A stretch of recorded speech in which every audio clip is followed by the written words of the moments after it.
ड्युटीला असतात. माझ्या भावाला त्यांनी पाठीमागून येऊन अडवलं आणि गाडी आडवी लावली.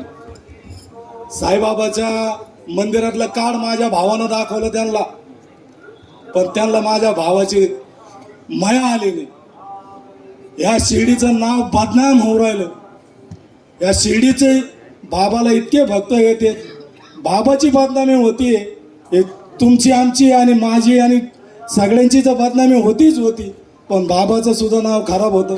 याची सुद्धा तुम्ही थोडीशी काळजी घ्या साहेब. माझं म्हणणं एवढं आहे का त्या आरोपीची जसं माझ्या भावाला मारताना त्याचा व्हिडिओ व्हायरल झाला, तो जेवढा भाई व्हायला पाहिजे त्याच्यापेक्षा जास्त झाला, सगळ्या लोकांनी पाहिलं.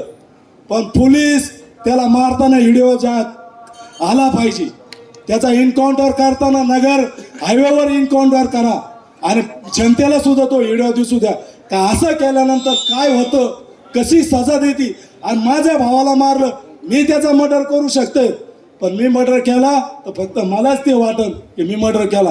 तुम्हाला हत्यार दिलेले आहेत कशाला? शेतकऱ्यावर गोळ्या घालायला हत्यार दिलेले आहेत का?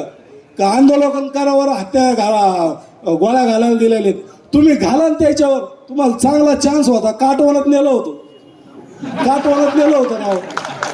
आता काटवनात कोण बघतं?